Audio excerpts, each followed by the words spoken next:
Tá? Ok, vamos orar antes da gente começar a reflexão. Senhor, obrigado por esse tempo, obrigado pela oportunidade de refletirmos na tua palavra. Eu peço para que o Senhor abençoe esse tempo, que seja um tempo relevante para todos nós, que seja um exercício de aprendizado para aprendermos a interpretar todas as circunstâncias das nossas vidas à luz da tua palavra. Eu oro assim em nome do Senhor Jesus. Amém. Ok, gente, o tema que me encomendaram, bem cabeludo, né? Parecendo eu aqui na pandemia, né? Faz tempo que não corto o cabelo, né? A pandemia do novo coronavírus é um sinal do fim dos tempos? Essa é a pergunta que a gente vai refletir e tentar entendê-la à luz da palavra. De antemão, já adianto que há uma necessidade de definir a terminologia. O que é para você um sinal do fim dos tempos? Então, essa pergunta pode ter uma resposta positiva ou negativa em função da sua concepção de sinal do fim dos tempos. Se você pensa que sinal do fim dos tempos são evidências bíblicas que permitem que façamos previsões precisas a respeito do final dos tempos, não é.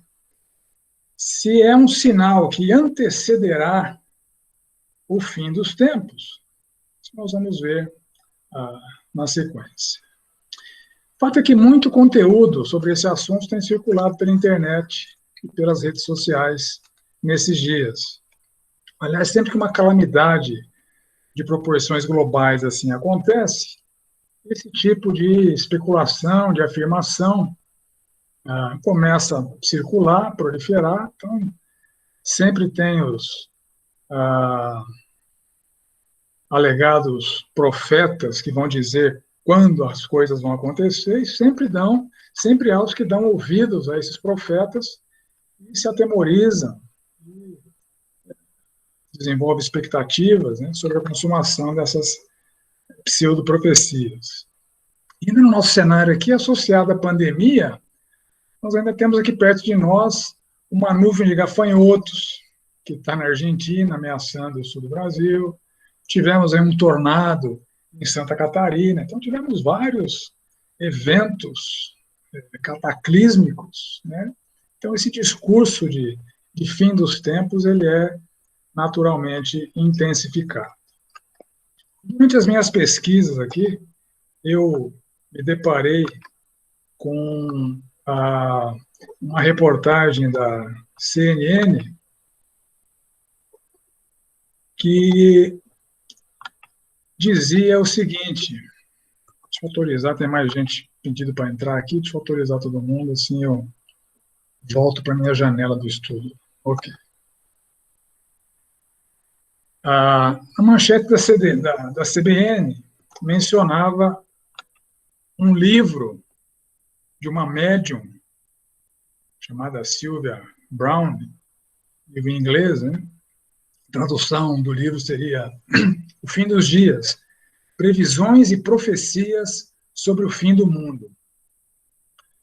E nesse livro, que foi publicado em 2008, essa médium afirma que começou a receber premonições desde os 5 anos de idade, e nessa publicação dela há uma previsão surpreendente. Ela fala o seguinte,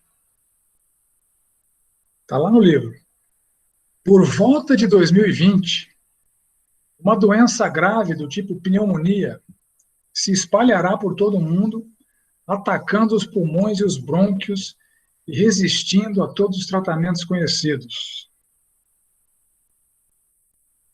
E ela complementa: quase mais desconcertante do que a própria doença será o fato de que ela desaparecerá tão rapidamente quanto chegou e atacará novamente 10 anos depois, e depois desaparecerá completamente.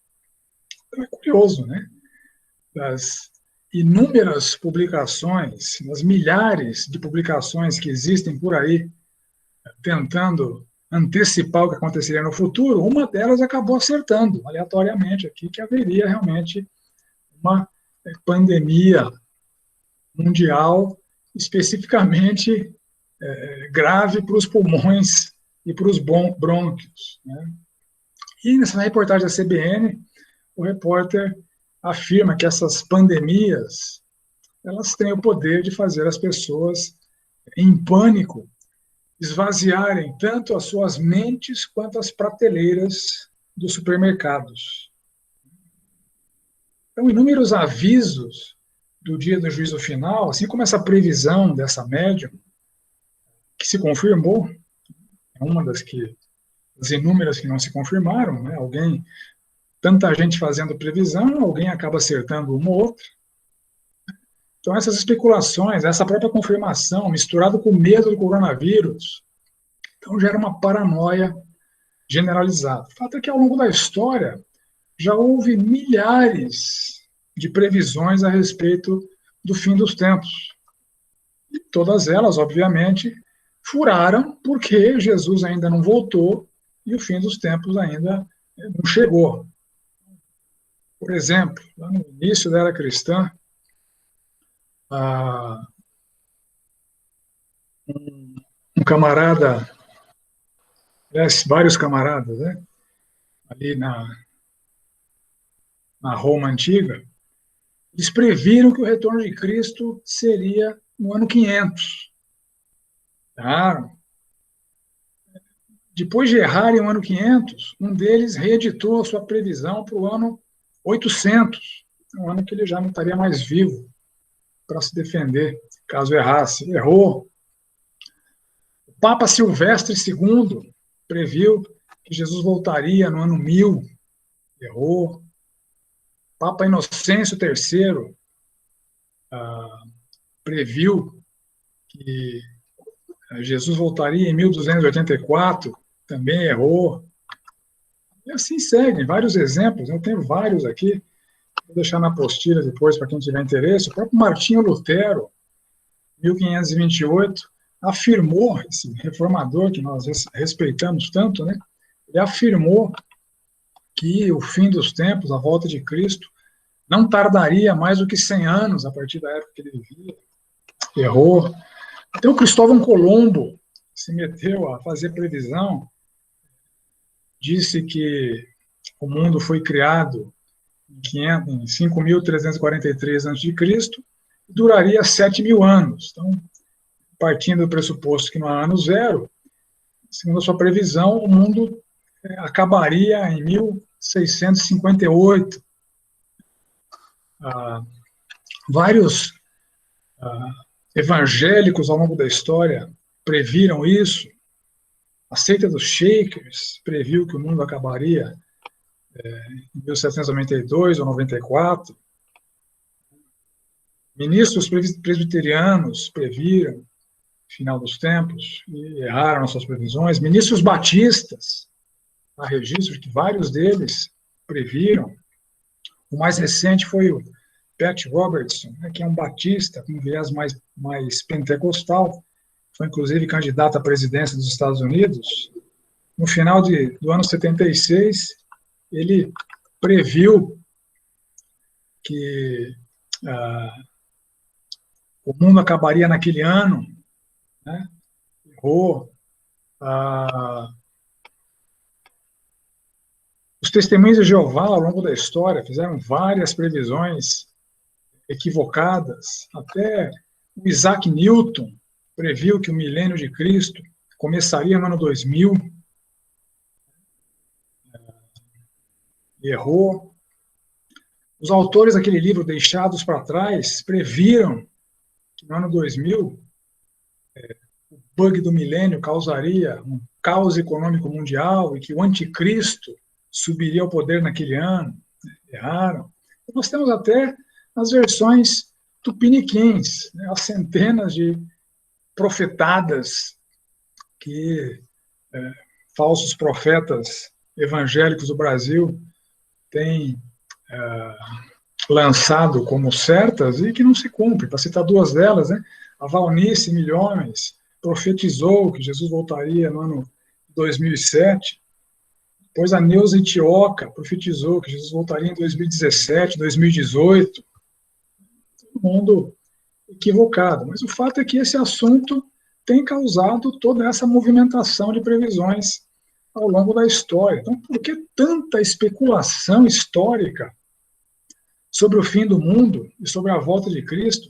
Será que a Bíblia estimula que nós façamos esse tipo de especulação? Será que a Bíblia traz elementos suficientes para se fazer uma previsão realista e segura a respeito do tempo da volta de Cristo, do final dos tempos? Afinal de contas, quais são as passagens bíblicas do Novo Testamento que tratam especificamente da volta de Cristo e do final dos tempos? Então, há muitas passagens no Novo Testamento. Esse assunto ele é ventilado muitas vezes no Novo Testamento.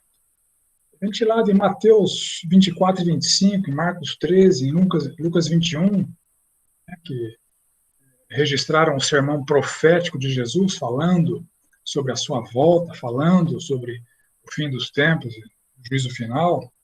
Outros trechos de Mateus também falam sobre isso, de Lucas, de João, de Atos, de 1ª e 2ª Coríntios, de Filipenses, Tessalonicenses, 1ª e 2ª, 2 Timóteo, Tito, Hebreus, Pedro, Judas, e vários textos do Apocalipse falam sobre esse assunto. Então, obviamente, não há como apresentar um estudo exaustivo a respeito desse assunto, a volta de Jesus e o final dos tempos. A minha proposta hoje é olharmos para as palavras do próprio Senhor Jesus Cristo no seu sermão profético, Mateus 24 e 25. Nesses textos, Jesus discorreu longamente a respeito desses assuntos, a respeito da sua volta, a respeito do futuro, do fim dos tempos. É um sermão longo, talvez o segundo maior sermão de Jesus, ou seja, Jesus dedicou bastante energia para ensinar a respeito desse assunto. E antes de nós entrarmos efetivamente na reflexão desses textos, é importante lembrar que, quando se trata de escatologia, que é essa teologia a respeito das últimas coisas, nós não podemos ser dogmáticos, né? Há variadas propostas de interpretação de estudiosos que são igualmente sérios e comprometidos com Deus. Em geral, principalmente no Apocalipse, a linguagem escatológica é extremamente simbólica.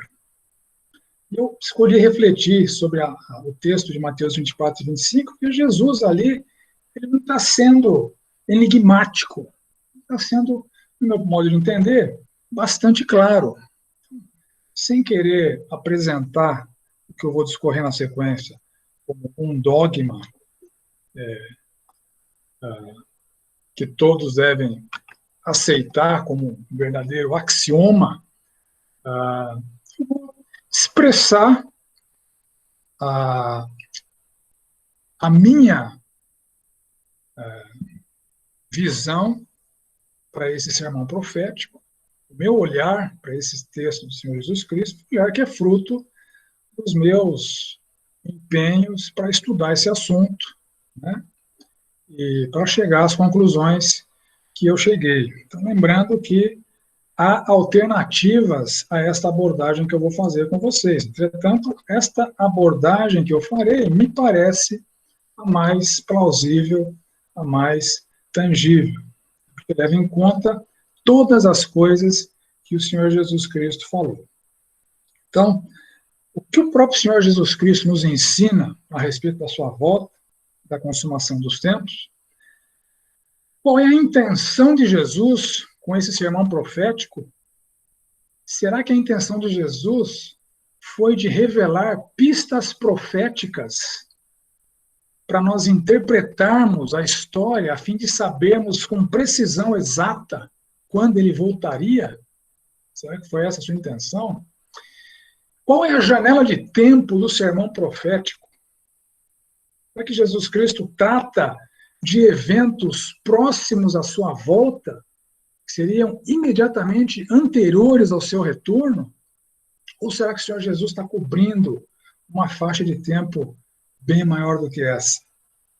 E, finalmente, quando, então, Jesus voltará trazendo o fim para a presente era? Então, vamos olhar para o texto bíblico, começando no contexto que precede o sermão profético de Mateus 24 e 25, ali em Mateus 23, a partir do verso 27. Vamos ler do verso 27 até o verso 39.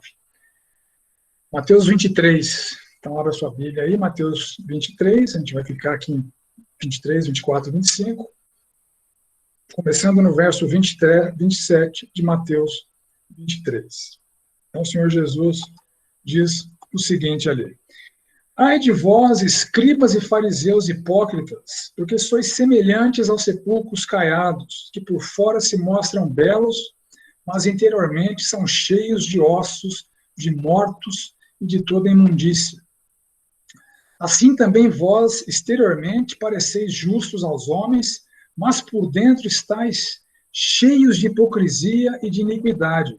Ai de vós, escribas e fariseus hipócritas, porque edificais os sepulcros dos profetas, adornais os túmulos dos justos e dizeis: se tivéssemos vivido nos dias de nossos pais, não teríamos sido seus cúmplices no sangue dos profetas. Assim contra vós mesmos testificais que sois filhos dos que mataram os profetas. Enchei vós, pois, a medida dos vossos pais, serpentes, raça de víboras, como escapareis da condenação do inferno? Por isso, eis que eu vos envio profetas, sábios e escribas. A uns matareis e crucificareis, a outros açoitareis nas vossas sinagogas, e perseguireis de cidade em cidade, para que sobre vós recaia todo o sangue justo derramado sobre a terra, desde o sangue do justo Abel até o sangue de Zacarias, filho de Baraquias, a quem matastes entre o santuário e o altar. Em verdade, vos digo que todas essas coisas hão de vir sobre a presente geração. Então, esse é o contexto que antecede o sermão profético. O Senhor Jesus diz que vai anunciar um juízo àqueles fariseus hipócritas e que são acusados por Jesus de serem assassinos de profetas e de sábios, que se recusaram a dar ouvidos a Deus e que posteriormente viriam a matar o próprio ungido do Senhor, o Senhor Jesus Cristo, que foi morto por eles. Eles seriam punidos por conta desse seu comportamento. E Jesus disse que aquela geração toda que o rejeitou, que rejeitou outros profetas, receberia esse juízo.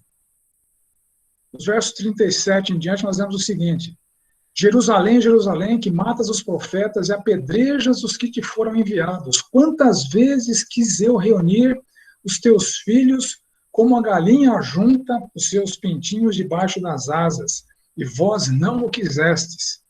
Eis que a vossa casa vos ficará deserta. Declaro-vos, pois, que desde agora já não me vereis até que venhais a dizer: bendito o que vem em nome do Senhor. Então, antecipando a sua entrada triunfal em Jerusalém, onde o povo o aclamou com essas palavras: bendito aquele que vem em nome do Senhor, Jesus estende o juízo anunciado aos fariseus para aquela geração de Jerusalém, que também, assim como os fariseus, está sendo acusada de serem assassinos de profetas. E eles consentiram, muitos deles consentiram na própria morte do Senhor Jesus Cristo. Quando tiveram a oportunidade de soltar ou Jesus ou Barrabás, a multidão clamou para que Barrabás fosse solto. Então, eles eram cúmplices do assassinato de Jesus Cristo. Jesus diz no verso 36 que todas essas coisas hão de vir sobre a presente geração.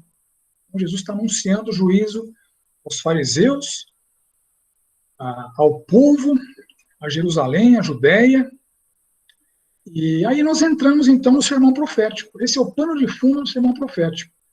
No verso 24, de 1 a 2, nós vemos assim: tendo Jesus saído do templo, ia se retirando quando se aproximaram deles os seus discípulos para lhe mostrar as construções do templo. Ele, porém, lhes disse: não vedes tudo isso? Em verdade eu vos digo que não ficará aqui pedra sobre pedra que não seja derribada. No verso 3, no Monte das Oliveiras, achava-se Jesus assentado quando se aproximaram dele os discípulos em particular e lhe pediram: dize-nos quando sucederão essas coisas e que sinal haverá da tua vinda e da consumação do século. Então, depois de anunciar o juízo aos fariseus, a Jerusalém, eles estão ali saindo do templo. Os discípulos mostram aquela construção do templo para Jesus em admiração, a imponência daquela obra. O texto de Marcos nos traz esse detalhe adicional, né? Marcos, que é paralelo a Mateus 24, Marcos 13, fala assim: ao sair Jesus do templo, disse-lhe um dos seus discípulos: mestre, que pedras, que construções. Então eles mostram o templo para Jesus e Jesus emenda que não ficará ali pedra sobre pedra. Aquela construção imponente, sólida, magnífica, seria destruída por conta do juízo de Deus. E essa destruição aconteceu no ano 70 depois de Cristo. Então, aquela geração, então Jesus aqui está aproximadamente no ano 33 depois de Cristo, quando ele fala essas coisas, aquela geração, no ano 70, presenciou o juízo de Deus sendo derramado nos fariseus, em Jerusalém, na Judéia. No verso 24, no verso 3 do capítulo 24, os discípulos, então, diante dessas afirmações de Jesus, querem aprofundar mais o assunto. E eles falam o seguinte: quando sucederão essas coisas? Que sinal haverá da tua vinda e da consumação do século? Então, quando tudo isso vai acontecer, esse juízo aos fariseus, esse juízo a Jerusalém e a destruição do templo, que não ficaria pedra sobre pedra, como Jesus falou, e eles extrapolam um pouco mais. Que sinal haverá da tua vinda? O Senhor tem repetido várias vezes que vai voltar. Como nós vamos saber quando isso acontecer? E que sinal haverá da consumação do século? Então, são três dúvidas que são endereçadas para Jesus. Quando vão acontecer? Que sinal haverá da vinda? E que sinal haverá da consumação do século? E antes de discorrer a resposta a essas dúvidas dos discípulos, Jesus começa o verso 4 do capítulo 24 advertindo. E ele lhes respondeu: vede que ninguém vos engane. Ou seja, Jesus começa o sermão profético advertindo para que não fossem enganados por ninguém. Ou seja, muita informação falsa e muitas mentiras surgiriam a respeito desse tema. Quando essas coisas aconteceriam, que sinal haveria da vinda do Senhor Jesus e que sinal haveria da consumação do século. E aqui dos versos 5 a 14 do capítulo 24, Jesus faz uma espécie de resumão do futuro. Ele aborda aspectos globais daquilo que aconteceria até a sua volta. Vamos ler do verso 5 ao verso 14. Porque virão muitos em meu nome dizendo: eu sou o Cristo, e enganarão a muitos. E certamente ouvireis falar de guerras e rumores de guerras. Vede, não vos assusteis, porque é necessário assim acontecer, mas ainda não é o fim. Porquanto se levantará nação contra nação, reino contra reino, haverá fomes e terremotos em vários lugares. Porém, tudo isso é o princípio das dores. Então sereis atribulados e vos matarão, sereis odiados de todas as nações por causa do meu nome. Nesse tempo, muitos hão de se escandalizar, trair e odiar uns aos outros. Levantar-se-ão muitos falsos profetas e enganarão a muitos. Por se multiplicar a iniquidade, o amor se esfriará de quase todos. Aquele, porém, que perseverar até o fim, este será salvo. E será pregado esse evangelho do reino por todo o mundo, para testemunho a todas as nações, e então virá o fim. Então, um resumão. Então, Jesus menciona o aparecimento de falsos cristos, enganadores, homens que se apresentariam como sendo cristos, como sendo ungidos de Deus. Cristo significa literalmente isso, ungido de Deus. Cristo é o termo grego para o conceito de ungido de Deus. O termo hebraico era Messias. Então, o Cristo esse termo Cristo seria usado por muitos enganadores, dizendo que eles próprios eram Cristo. Jesus menciona a deflagração de guerras e ameaças de guerras, ainda não seria o fim. Jesus menciona contendas internacionais, fome em várias partes do mundo. Aí o Senhor Jesus menciona terremotos em várias partes do mundo. E se nós trouxermos a essa afirmação de Jesus, do sermão profético sobre terremotos, o que está registrado em Lucas, que Lucas registrou, mas Mateus não registrou, em Lucas 21:11 nós vemos o seguinte: haverá grandes terremotos, epidemias e fome em vários lugares, coisas espantosas e também grandes sinais do céu. Opa! Então aqui entrou, nesse anúncio de calamidades naturais, além dos terremotos, epidemias, que é traduzido na Revista e Corrigida por pestilências, ou na Nova Versão Internacional por pestes. Jesus menciona ainda coisas espantosas e grandes sinais do céu, então a natureza gerando aflições, doenças, tempestades temporais, vendavais, granizos, então tudo isso está contemplado nesse sinal que o Senhor Jesus apresenta aqui nesse resumão. E Jesus fala que tudo isso seria um princípio de dores, ou seja, as calamidades iniciariam naquela geração, como ele tinha dito ali no verso 36 do capítulo 23, aquela geração presenciaria esses sinais. Então é um princípio de dores porque seriam inaugurados naquela geração e se estenderiam, se prolongariam e até se intensificariam até o seu retorno. Então, note que Jesus está cobrindo aqui o período daquela geração até o período da sua volta. O espaço de tempo aqui do sermão profético tem essa amplitude. Jesus não está concentrado nos eventos imediatamente anteriores à sua volta, à consumação dos séculos, mas a calamidades que seriam presenciadas por aquela geração, a partir daquela geração, em princípio de dores, que teriam essa continuidade até o final dos tempos. E aos crentes, especificamente, por causa do nome de Jesus, ele apresenta que receberiam tribulação, sofrimento, dores, seriam assassinados, odiados no mundo todo. Nós sabemos que no começo da era cristã, a perseguição aos crentes foi muito intensa. Nero declarou o cristianismo como religião ilícita. Domiciano, posteriormente, também declarou o cristianismo como uma religião ilícita. Então, os crentes eram condenados à morte por conta de sua fé. E isso que inaugurou naquela geração tem se prolongado até os dias de hoje e vai estar vigente até a volta de Cristo. Então,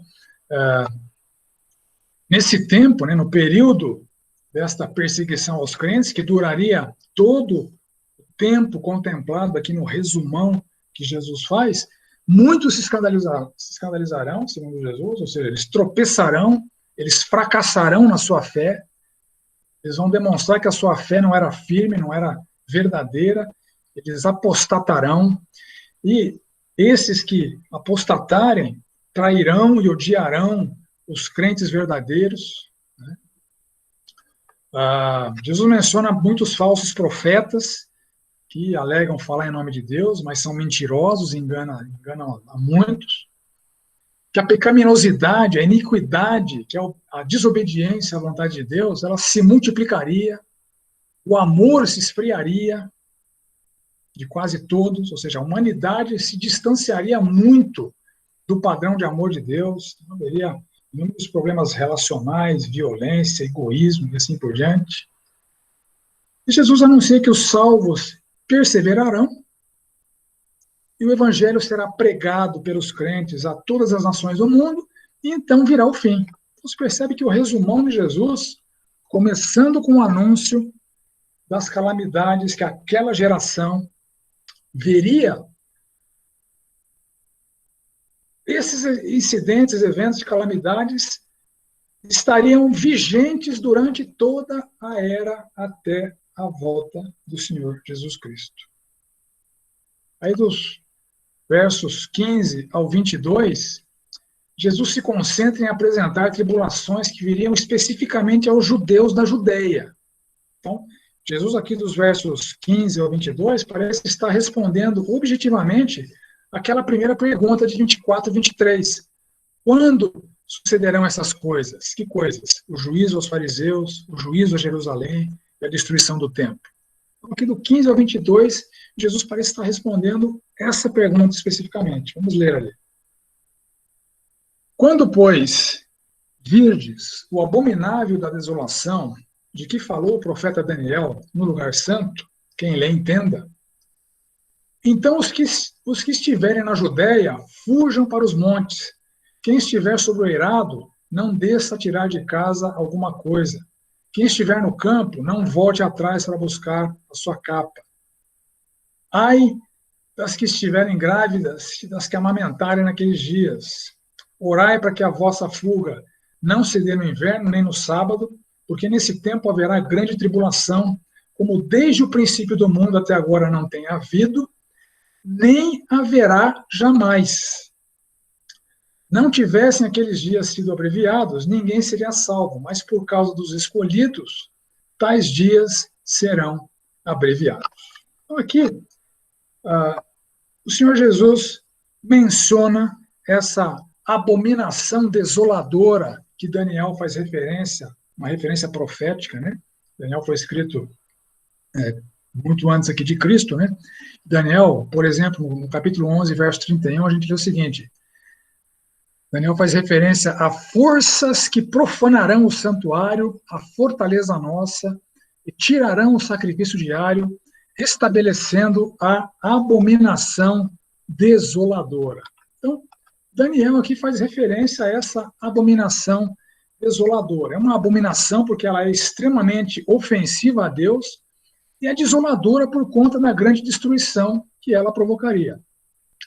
Essa profecia de Daniel já havia se cumprido no ano 167 a.C., com Antíoco Epifânio, que era o monarca ali dos Seleucidas. Né? Os Seleucidas eram um povo originário dos macedônios, né? Quando Alexandre o Grande morreu sem deixar herdeiro, seu reino foi dividido entre os seus generais, e aqui, em 167 a.C., uma dessas divisões, os Seleucidas, governados pelo Antíoco Epifânio, chegaram ali na região da Judéia, em Jerusalém, com um poder extremamente destruidor. Eles destruíram Jerusalém, eles sacrificaram porcos no altar do sacrifício. Dentro do templo, no lugar santo, eles fizeram um altar de adoração a Zeus. Foi um abominável da desolação. Tanto é que, 3 anos depois, em 164 a.C., houve a revolta dos Macabeus, né, chefiados por Judas, o Macabeu, que era um herói nacional, era considerado herói nacional, em memória a essa reconquista.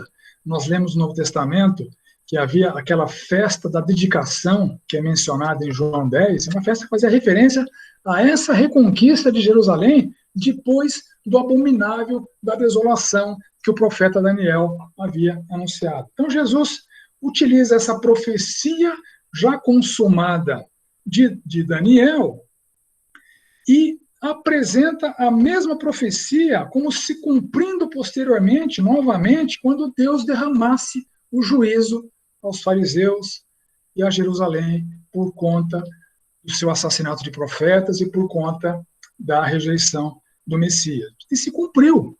Então, Jesus anunciou aqui no ano 33, no ano 70, isso se cumpriu. E nós sabemos que Jesus Cristo está falando aqui do cumprimento profético através dos exércitos romanos, que agora no ano 70 destruíram Jerusalém, pelo texto paralelo ao sermão profético, que está lá em Lucas 21, no verso 20, nós vemos o seguinte: quando virdes Jerusalém cercada de exércitos, sabei então que é chegada a sua desolação, porque haverá grande aflição na terra e ira sobre este povo. Então, Lucas nos dá um registro mais detalhado do que o Senhor Jesus Cristo anunciou, que os exércitos romanos sitiariam Jerusalém, e isso seria um derramar da ira de Deus sobre aquele povo. E se cumpriu, como eu já disse, no ano 70 depois de Cristo.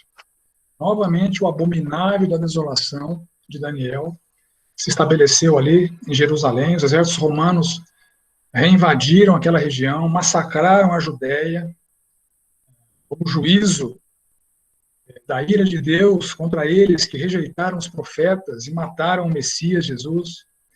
Os romanos destruíram Jerusalém e destruíram o templo. Então, aquela referência de Jesus, que daquele templo imponente, admirado pelos discípulos, não restaria pedra sobre pedra, isto se cumpriu no ano 70 depois de Cristo. É ali que houve a destruição do templo que Jesus anunciou.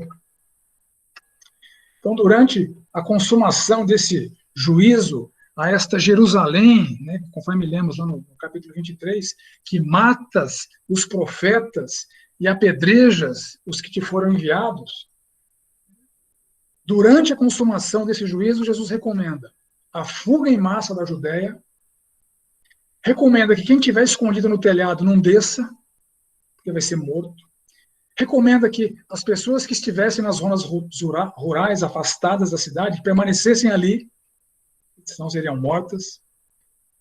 Jesus anuncia esse sofrimento mais intenso às mulheres grávidas e com crianças de colo, sendo amamentadas, pela dificuldade de fuga dessas mulheres e crianças. Jesus recomenda que eles orassem para que este juízo que veio no ano 70 não acontecesse no inverno, que isso dificultaria ainda mais a fuga, e o sofrimento seria ainda mais intensificado pelo frio. Jesus aconselha que eles orassem para que não acontecesse no sábado, porque nos sábados as portas da cidade estariam fechadas, as pessoas estariam concentradas nas cidades, dificultando a sua fuga e favorecendo a atuação dos exércitos romanos inimigos. Jesus fala que esse evento será uma grande tribulação sem precedentes, ou seja, a destruição de Jerusalém pelos romanos no ano 70, segundo Jesus, foi pior do que a dominação da Síria, da Babilônia, dos persas, dos macedônios e dos seleucidas, que já tinha acontecido como juízo de Deus naquela nação. E Jesus afirma que não teria paralelos futuros. Ou seja, citando o passado e o futuro daquele evento, Jesus está se referindo a um incidente que não seria imediatamente anterior ao fim. Ele aconteceria, portanto, bem antes do fim. Mas depois desse evento, do abominável da desolação, haveria uma série de calamidades e tribulações futuras, até a consumação dos séculos. Então, Jesus aqui se refere à destruição de Jerusalém no ano 70, que foi um juízo àquela geração, conforme ele afirmou no capítulo 23, verso 36, aquela geração presenciaria todos esses eventos. Foi um juízo a Jerusalém, promoveu a destruição completa do templo. Jesus disse que Deus abreviou aqueles dias por misericórdia dos salvos, dos crentes ali da Judéia e de Jerusalém. Assim, Jesus, depois de responder sobre esse juízo à Judéia e Jerusalém, dos versos 23 ao verso 28, Jesus parece voltar as perguntas número 2 e 3 dos discípulos. Que sinal haverá da tua vinda e que sinal haverá da consumação do século? Jesus apresenta um resumão do que vai acontecer no mundo. Jesus trata do juízo para aquela geração. E agora, Jesus volta às perguntas 2 e 3, que sinal haverá da tua vinda e que sinal haverá da consumação do século. Vamos ler do verso 23 ao verso 28. Então, se alguém vos disser, eis aqui o Cristo, ou ei-lo ali, não acrediteis, porque surgirão falsos cristos e falsos profetas, operando grandes sinais e prodígios para enganar, se possível, os próprios eleitos. Vede que vos tenho predito, portanto, se vos disserem, eis que ele está no deserto, não saiais. Ou, ei-lo no interior da casa, não acrediteis. Porque assim como um relâmpago que sai do Oriente e se mostra até o Ocidente, assim há de ser a vinda do Filho do Homem. Onde estiver o cadáver, aí se ajuntarão os abutres. Então, Jesus, de novo, manda ter cautela, não darem crédito a quaisquer afirmações, porque muitos afirmariam que Cristo já voltou, verso 23.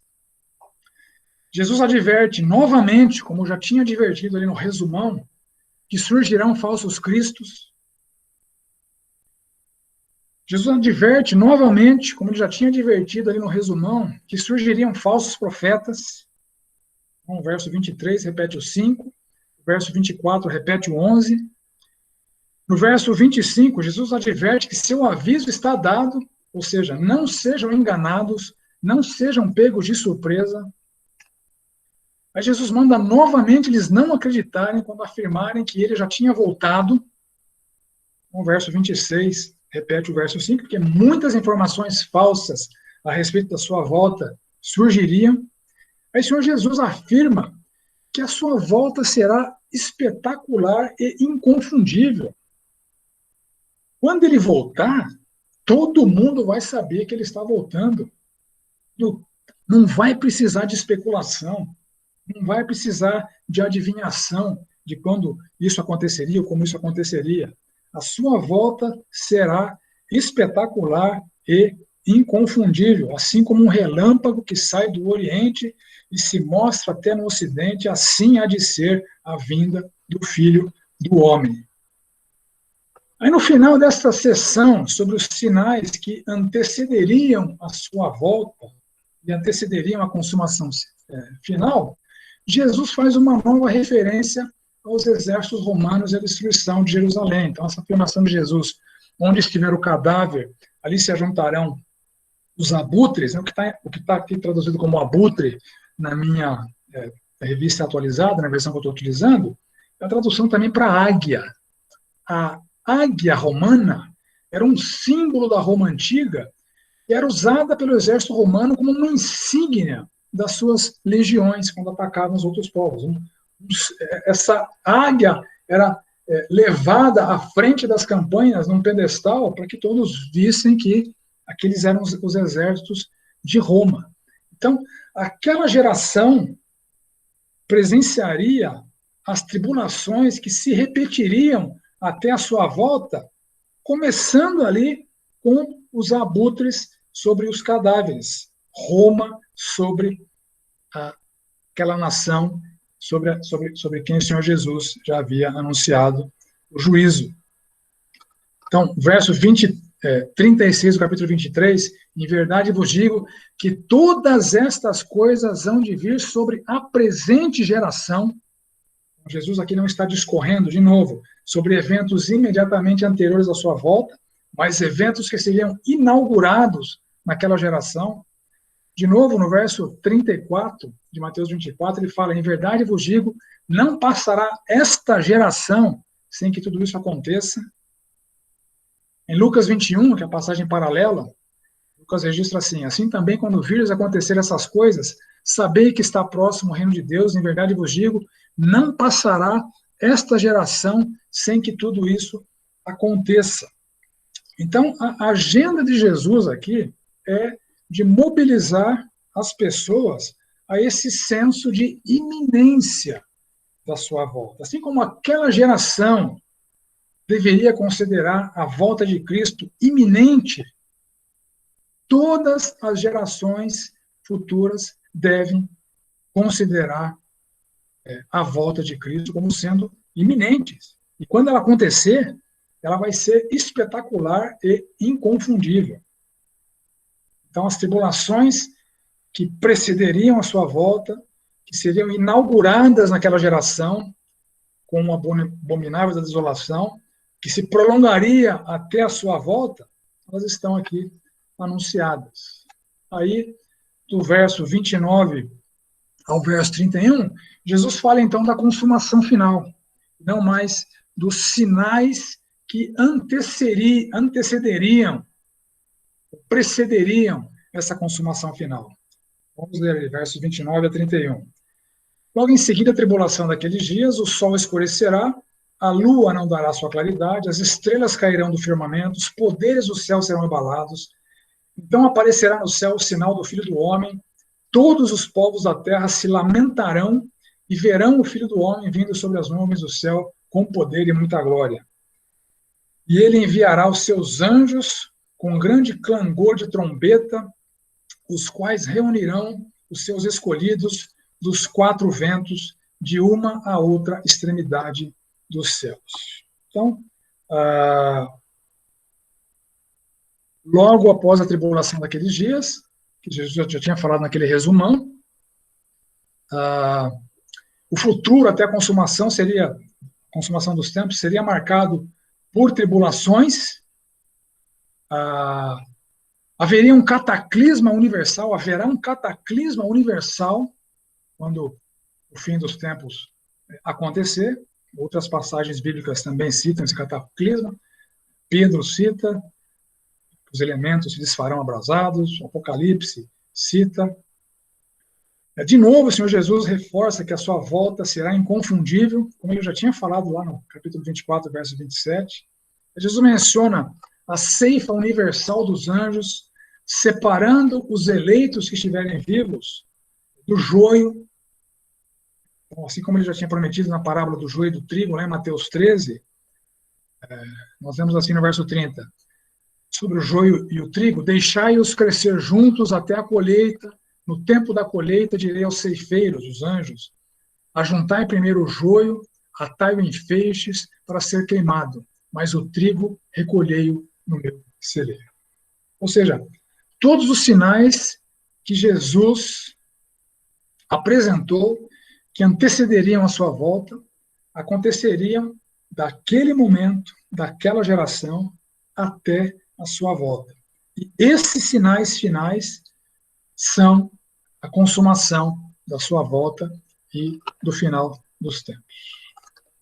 Aí nos versos 32, do capítulo 24 até o verso 51, Jesus faz uma série de advertências sobre tudo isso que ele falou. Vamos ler ali. Aprendei, pois, a parábola da figueira. Quando já os seus ramos se renovam e as folhas brotam, sabeis que está próximo o verão.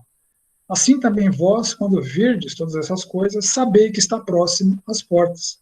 Em verdade vos digo que não passará esta geração sem que tudo isso aconteça. De novo, não passará essa geração sem que tudo isso aconteça. Entretanto, ele não voltou naquela geração. Mas os sinais seriam presenciados por aquela geração. Passará o céu e a terra, porém as minhas palavras não passarão. Mas a respeito daquele dia e hora, ninguém sabe, nem os anjos do céu, nem o Filho, senão o Pai. Pois assim como foi nos dias de Noé, também será a vinda do Filho do Homem. Porquanto assim como nos dias anteriores ao dilúvio, comiam, bebiam, casavam e davam-se em casamento, até o dia em que Noé entrou na arca, e não o perceberam, senão quando veio o dilúvio, e os levou a todos, assim será também a vinda do Filho do Homem.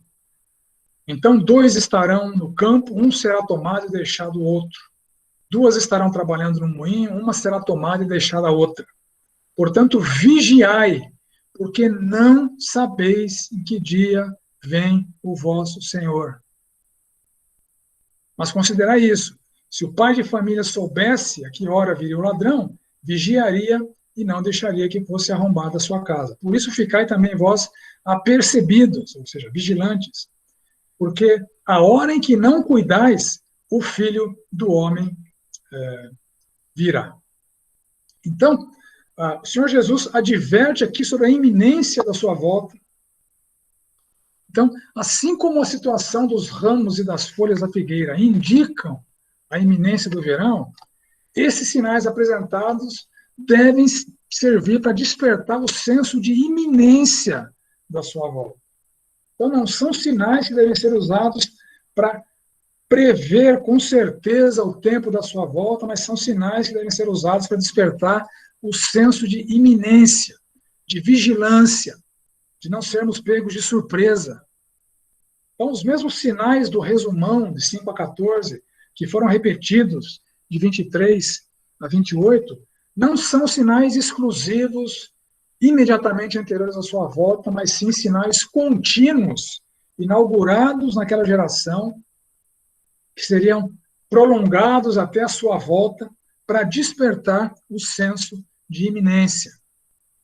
Assim, em Lucas 21, 36, a passagem paralela, nós vemos assim: vigiai, pois, a todo o tempo, orando. Então, é isso que Jesus quer despertar com esses sinais, esse senso de vigilância em todo o tempo.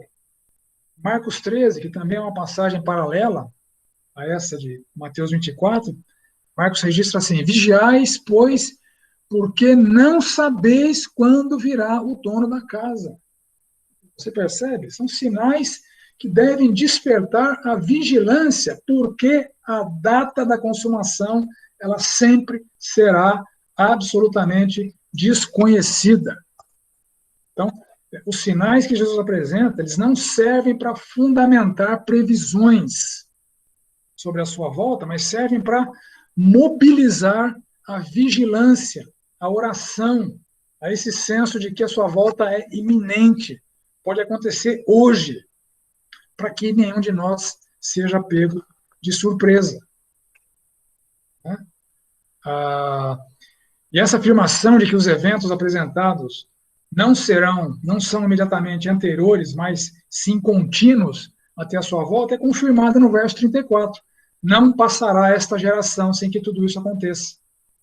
Sinais inaugurados naquela geração. Jesus já tinha afirmado isso no capítulo 23, verso 36. Aquela geração presenciaria. Então, assim como aquela geração presenciou o juízo contra os fariseus, a destruição de Jerusalém, a destruição do templo, eles presenciariam todos os outros sinais que Jesus anunciou. Todas as futuras gerações presenciariam esses sinais e todas as gerações devem estar vigilantes porque sua volta é iminente. Mas ninguém sabe quando vai acontecer. E no verso 35 ele adverte que tudo isso que ele está colocando aqui acontecerá com certeza. E no verso 36, uma advertência-chave que deve nos ensinar a reagir sempre que ouvirmos previsões sobre a volta de Cristo. Ninguém sabe. Os anjos não sabem. E a afirmação mais intrigante de Jesus, verso 36, nem ele sabia. Aqui cabe uma discussão, que a gente não vai ter tempo de tratar sobre ela, que eu tratei de maneira mais exaustiva no curso que eu acabei de dar de harmonização entre os evangelhos, né? Mas falasse de maneira bem geral, bem en passant. Na encarnação de Cristo, ocorreram dois fenômenos que em teologia são chamados de união hipostática, ou seja, hipóstase no grego significa substância.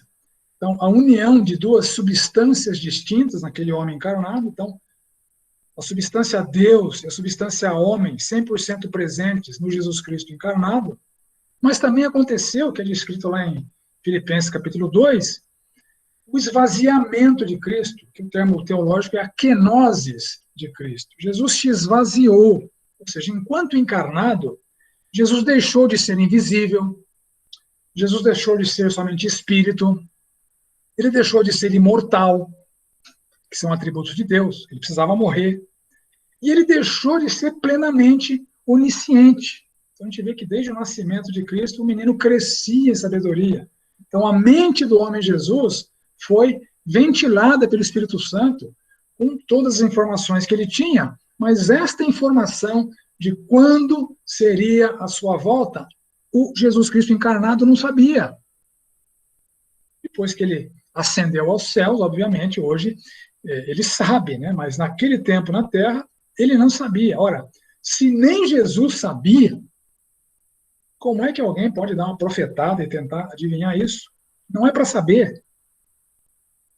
É para justamente ficar nesse senso de iminência. Pode ser a qualquer hora. Ninguém nunca saberá quando acontecerá. Mas quando acontecer, vai ser alguma coisa espetacular, inconfundível. Ninguém vai ter dúvidas do que está acontecendo. Então, eu estou próximo do meu tempo aqui, vou ter que estourar um pouquinho o tempo, tá? Nos versos 42 a 44, Jesus adverte novamente essa vigilância contínua, porque ninguém sabe quando ele voltará. No verso 42, vigiai, pois vocês não sabem que dia vem o vosso Senhor. Então, estejam sempre vigilantes, porque a sua volta é iminente. E ele vai voltar sem aviso prévio. Ninguém nunca saberá dizer quando isso acontecerá. Aí do 24:45 até o 25:30, Jesus apresenta 3 parábolas de pessoas que não mantiveram esse senso de iminência, de vigilância e de alerta sobre a sua volta. Então, de 24:45 a 51, Jesus traz a parábola do servo fiel e prudente, do servo mau e negligente. O servo fiel e prudente, que ficou vigilante, se comportando como o Senhor queria, ele será presenteado. O servo mau e negligente, que desprezou a iminência da sua volta, ele foi pego se comportando de maneira inadequada, ele será condenado. Ele não manteve o senso de iminência. Jesus apresenta a parábola das 10 virgens, 5 tolas e 5 prudentes. Todas elas saíram para encontrar com o noivo. As tolas não se precaveram, não levaram azeite de reserva para suas lamparinas. As prudentes levaram. O noivo demorou. Elas dormiram. Quando o noivo foi anunciado, as prudentes acenderam as suas lamparinas, porque tinham o azeite reserva. As tolas não tinham mais azeite. Elas pediram para as prudentes, mas as prudentes não poderiam dar, porque ficariam sem. E elas saíram para comprar o azeite justamente quando o noivo chegou e chamou as prudentes para as bodas, para o casamento, e fechou a porta. E as tolas ficaram de fora. Então, Jesus Cristo termina a parábola dizendo, repetindo a afirmação da advertência. Capítulo 25, no verso 13, ele fala novamente o que ele tinha falado no capítulo 24, verso 36, no capítulo 24, verso 42. Vigiai, porque não sabeis o dia e nem a hora. Aí Jesus apresenta a parábola dos talentos. 3 servos receberam talentos, que é uma unidade monetária, como distribuição dos bens do seu senhor. Um talento no Testamento correspondia a aproximadamente 34 quilos de prata, ou 6.000 denários. Um denário era correspondente ao pagamento de um dia de trabalho. Era muito dinheiro. Um talento era muito dinheiro. Então, o que recebeu 5 ganhou outros 5, o que recebeu 2 ganhou outros 2, e o que recebeu 1 não ganhou nada, enterrou o dinheiro e não fez nada com ele. E Jesus termina essa parábola dos talentos também advertindo a respeito da necessidade de vigilância. A todo que tem, lhe será, a todo que tem se lhe dará, e terá em abundância, mas ao que não tem, até o que tem lhe será tirado. Por outras passagens, essa afirmação o Senhor Jesus Cristo já tinha feito em outras ocasiões. Depois da parábola do semeador, Jesus fez exatamente essa afirmação. Ela também está registrada em paralelo lá em Lucas 19. A gente consegue entender bem essa afirmação a partir de Mateus 13. Então, quando Jesus se aproxima deles, quando os discípulos se aproximam de Jesus, perguntam assim: por que falas em parábolas?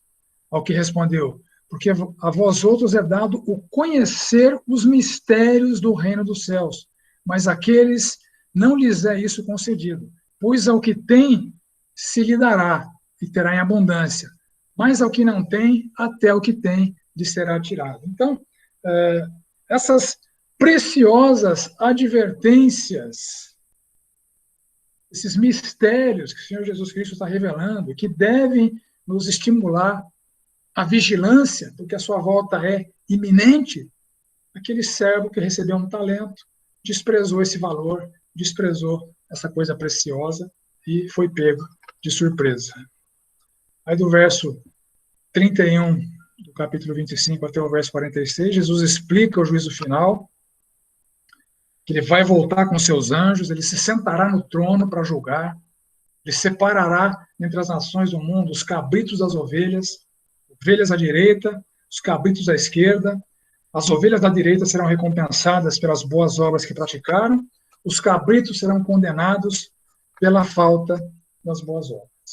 Então, voltando às perguntas iniciais e reforçando as respostas que eu já dei, então, qual é a intenção de Jesus com esse sermão profético?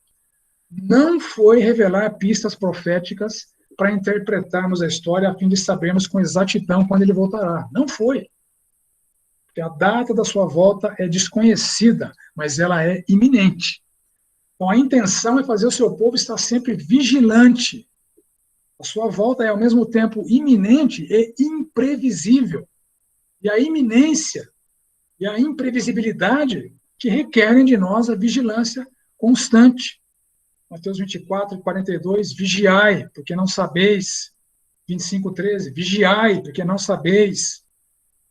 Lucas e Marcos repetem a mesma advertência. Vigiai a todo tempo. Vigiai, porque não sabeis quando virá o dono da casa. Então, não são sinais para que nós saibamos quando. São sinais para nos despertar a vigilância, porque a sua volta é iminente. Essa afirmação de que ninguém sabe, nem os anjos, nem Jesus, ela é repetida no verso 36, no verso 42 do capítulo 24, e no verso 13 do capítulo 25. Então, a volta do Senhor será imprevisível. Nem Jesus Cristo, quando encarnado, sabia. Então, reforçando a pergunta, né? Qual é a janela de tempo de sermão profético? Desde aquela geração, cujas calamidades foram inauguradas com o abominável da desolação, até o final dos tempos. Então, os sinais que o Senhor Jesus apresenta que acontecerão nessa janela de tempo, começando com o abominável da desolação do ano 70, falsos cristos, falsas afirmações que Cristo já voltou, falsos profetas enganadores. Essas três ele repetiu, tanto no resumão, quanto posteriormente, quando ele falou da consumação dos tempos. Guerras e ameaças de guerras, fome, terremoto, epidemias, pestilências, pestes, coisas espantosas, grandes sinais do céu, escassez de alimento, fenômenos naturais destrutivos. Então, as epidemias ocorrerão até a sua volta, mas nenhuma epidemia é a evidência certa de que a sua volta é subsequente. Então, essa epidemia não foi a primeira. Se olhar para trás da história, você vai identificar várias epidemias ao longo da história. A peste na Europa, várias epidemias de gripe, a mais recente, da gripe espanhola, né? A gripe suína, a gripe aviária, né? Enfim, já houve várias epidemias. Então, elas são uns sinais que antecederão a sua volta para nos despertar a vigilância, mas não são sinais que nos possibilitam prever com exatidão quando será a sua volta. E outros sinais, a perseguição e ódio aos discípulos de Cristo, os falsos crentes tropeçando em apostasia, a iniquidade e o esfriamento do amor se proliferando, o evangelho sendo pregado a todas as nações, e então virá o fim. E todos esses eventos, como Jesus anunciou 2 vezes, foram presenciados por aquela geração, estão sendo presenciados por todas as gerações até a nossa, e continuarão sendo presenciados até a volta de Cristo, que é misteriosa, mas é iminente. Então, quando Jesus voltará trazendo o fim para a presente era, ninguém sabe. Os anjos não sabem. Jesus encarnado não sabia. Então, a resposta bíblica para toda e qualquer previsão sobre a volta de Cristo e sobre o fim dos tempos devem ser esses 3 versos. Mateus 24:36, mas a respeito daquele dia e hora, ninguém sabe, nem os anjos do céu, nem o Filho, senão o Pai. Portanto, vigiai, porque não sabeis em que dia vem o vosso Senhor, 24:42. O 25:13, vigiai, porque não sabeis nem o dia e nem a hora. Ok, meus irmãos, é isso que eu tinha preparado para nós hoje. Eu estourei um pouquinho o tempo aqui. Queria ver se alguém tem mais alguma pergunta sobre alguma coisa que eu não tenha falado, né? Se eu souber responder, eu respondo, né? Mas fiquem à vontade agora para fazer perguntas. Ficou claro? A primeira pergunta faço eu. A minha explanação ficou clara? Muito claro. Muito clara, Brian. Ok, obrigado. Quem deu o retorno aí? O Vladimir, Osmar Simon. Oi, Osmar. Tudo bem? Tudo bem, você? Como é que você coloca, você se ateve a Mateus, né? Mateus, Lucas, Marcos, né? Os evangelhos. Como é que você coloca, porque a Bíblia toda, ela se complementa, né? Como é que você pega aí as epístolas de Paulo, Pedro, o próprio Apocalipse, né? Olha, você colocou no início que Apocalipse aí é muito enigmático, né? Mas no Apocalipse mesmo a gente vê que no início lá, né, existe uma clara recomendação que a gente entenda, né, o que João está registrando, o que João viu que ele está registrando, né? Então, em cima do que você colocou no início, né, esse princípio de dores, nós estamos vivendo o princípio de dores, né? Agora, é óbvio que existem várias formas aí de abordar os finais dos tempos, né? Mas eu, por exemplo, eu sou mais amilenista, né? Então, por esse texto mesmo aí de Jesus, né? Olha, o sermão profético, dá a entender que a igreja vai passar a tribulação, né? A igreja, quer dizer, tem gente que fala no arrebatamento, né? A igreja vai ser arrebatada, né? É a história lá dos OVNIs, né? Quer dizer, tem gente que explica até com o arrebatamento, vem a nave-mãe e leva os crentes, né? Mas eu particularmente creio mais na forma amilenista de ver as coisas. Então, a igreja vai passar pela tribulação. Se a gente pega o Apocalipse, né, olha, você vê ali as várias etapas, né? Você vê, inclusive, lá a besta, falso profeta, anticristo, né? Olha, tudo bem, eu concordo contigo que o Apocalipse é mais alegórico, né? Mas, se a gente pega no Apocalipse, por exemplo, fala das trombetas, né? Olha, eu particularmente me satisfaz bastante bem aí entender que essa pandemia, né, seja uma das trombetas aí que a gente vê lá no Apocalipse, né? Olha. Então, o que é a trombeta, né? É Deus, entre aspas, exercendo o juízo dele, mas com misericórdia, né? Então, tem gente, a igreja está sendo colocada contra a parede, né? Pessoas estão sendo salvas também, porque estão reconhecendo aí a soberania de Deus, né? Então, eu vi que você não fez um link com as epístolas, com o Apocalipse, né? Olha, é óbvio que agora não vai dar mais tempo, né? Mas eventualmente você não poderia aí abordar um pouquinho mais, olha, em uma outra ocasião, olha? Então, Osmar, ouvindo as suas considerações, elas são muito próximas, eu só não posso dizer que são exatas, né, porque elas foram breves, as minhas convicções. Eu também, como você, prefiro a interpretação escatológica do amilenismo. Então, os eventos traçados lá em Apocalipse, eles são repetições daquilo que o Senhor Jesus Cristo apresentou aqui no sermão profético. Então, a igreja, assim como toda a humanidade, passará por essa tribulação, por todas essas tribulações até a consumação dos séculos. Eu devo admitir que essa opção pelo amilenismo que eu faço não é a opção,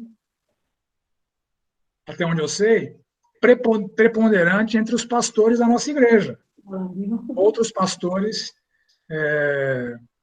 têm a visão pré-milenista, né? Ou seja, que o milênio citado em Apocalipse 20 são 1000 anos literais. Então, Jesus Cristo voltaria, inauguraria o milênio, e depois do milênio é que viria a consumação dos séculos.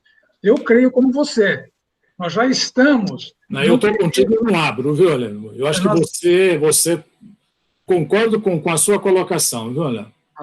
Nós já estamos nesse período de grandes tribulações que foram inauguradas pelo abominável da desolação, que se cumpriu novamente no ano 70, que aquela geração presenciou. Jesus Cristo afirma 2 vezes que aquela geração presenciaria todos esses sinais. Então, tanto aquela como todas as gerações estão presenciando todos esses sinais. Essa é a visão amilenista. O milênio não é 1000 anos literais. O milênio é um símbolo. Os 1000 anos do capítulo 20 de Apocalipse são um símbolo para descrever esta era que nós estamos.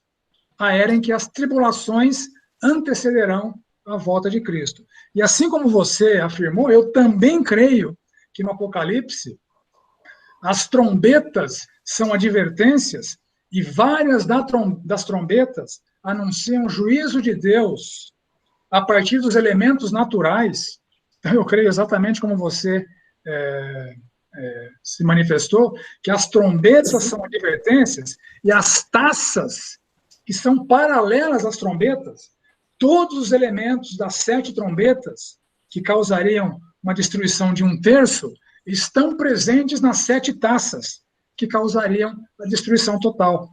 Então, as taças são a consumação final das advertências feitas pelas trombetas, e várias delas trazem elementos naturais como sendo utilizados por Deus para derramar um juízo preventivo à humanidade.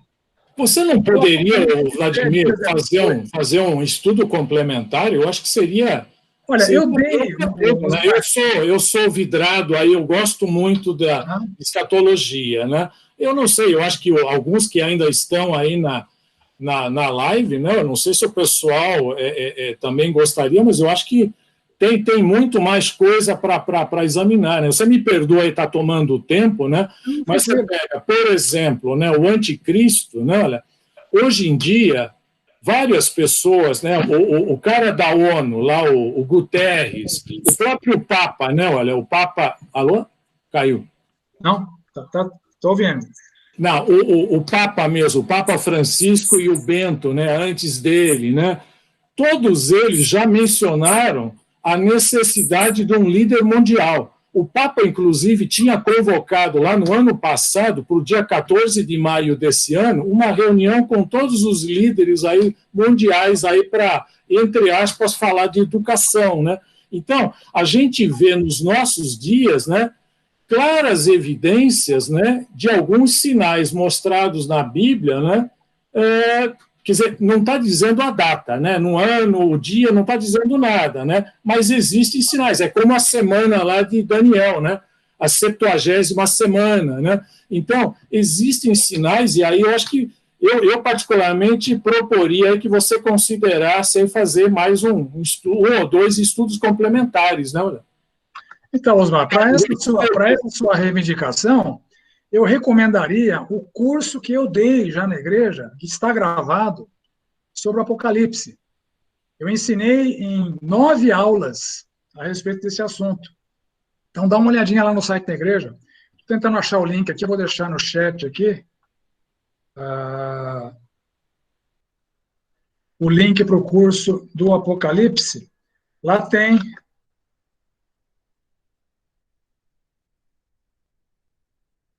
um detalhamento que eu faço. Eu passo por todos os capítulos do Apocalipse, né? Os 22 capítulos do Apocalipse, nesse curso de 9 semanas, está todo gravado ali no site da igreja, à disposição de quem quiser conhecer mais sobre o assunto. E, oportunamente, eu vou repetir esse curso também na Escola Bíblica. Então, fiquem atentos que haverá novas datas para o curso sobre Apocalipse ser repetido. Coloquei no chat ali o link do curso de Apocalipse. Obrigado pela gentileza, viu? Tá bom? Ok, queridos. Estouramos um pouquinho o tempo aqui, mas penso que eu consegui transmitir aquilo que eu tinha para vocês. Bom? Fiquem com Deus. Vocês têm a minha forma de contato pelo site. Se alguém quiser me abordar para tirar mais dúvidas, estou à disposição. Fica aí a recomendação do curso de Apocalipse, para quem quiser aprofundar mais nesse assunto de escatologia. E nós encerramos o nosso tempo aqui. Ok?